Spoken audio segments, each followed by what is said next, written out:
If you're making even one of these mistakes, you are way easier to beat than you think. I've been doing medieval combat for 20 years, and these errors separate beginners from fighters who actually win. For those new here, welcome to the channel. My name is Spencer Holt. I'm the founder of the Culling games, and I'm here to help you level up your combat skills. Now, before we begin, take a second. How long have you been training, and how confident are you with the sword?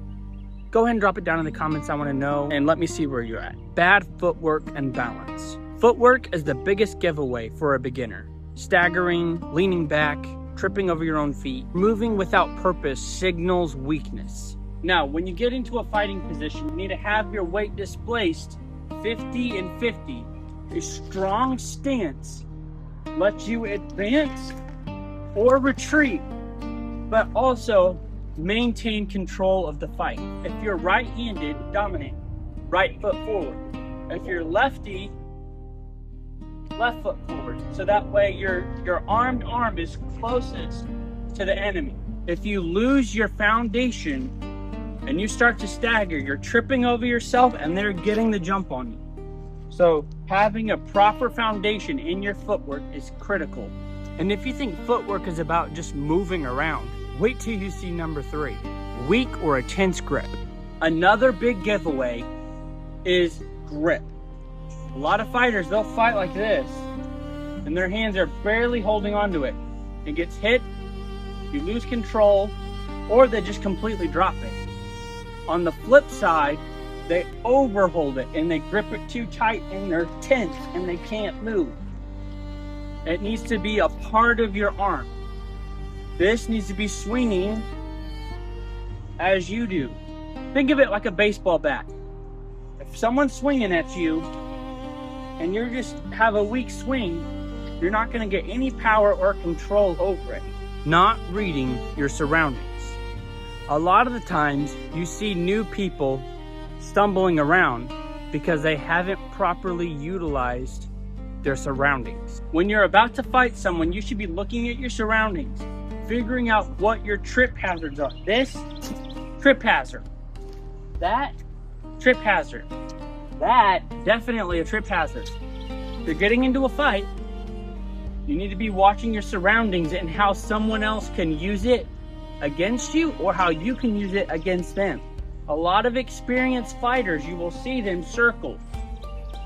Not because they're trying an intimidation or they're just stalling. They're looking past the opponent and looking to see what their surroundings are. So make sure you utilize that the next time you get into a fight. Dual wielding.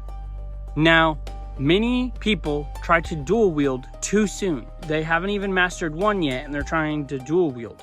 That's like trying to juggle 4 balls when you haven't mastered how to juggle 2. When you're not even comfortable with one and you're trying to dual wield and you don't know how to fight,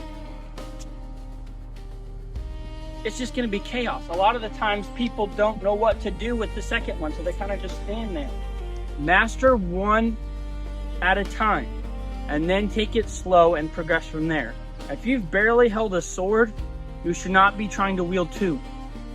Exposing your head. In our sport, we allow headshots, and for good reason.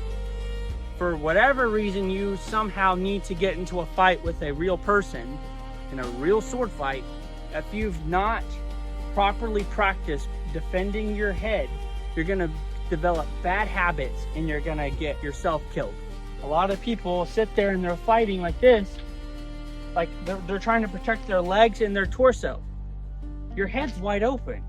For a frame of reference and something easy to remember, protect the head or you're dead.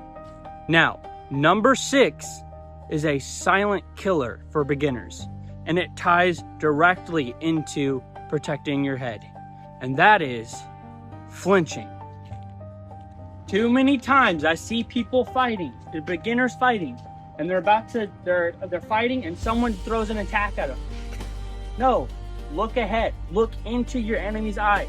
It messes them up.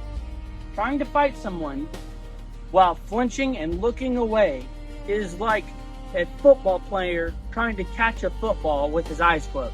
I know it's weird because you're not used to having stuff meant to hit you. So a way to fix this is grab like a tennis ball or something that is soft but still heavy, have it tied to a string, and have it connected to the ceiling, and have it swing like a pendulum, and literally have it swing back and forth right in front of your face, or swing it towards you so you know it's safe. Hold it back, let go, focus on something else, and let it swing towards your face until you get comfortable with stuff being there. Flinching is natural, but overcoming that separates experienced fighters apart. If you intentionally practice and work on these 6 steps, your confidence will soar and people will start becoming nervous about losing to you. Want to take it further? Follow the channel and sign up for our 24-hour culling games where you can put these skills to the test with combat and survival scenarios. Let me know in the comments which mistake you're fixing first. Now, if you liked that video, you may like this video as well.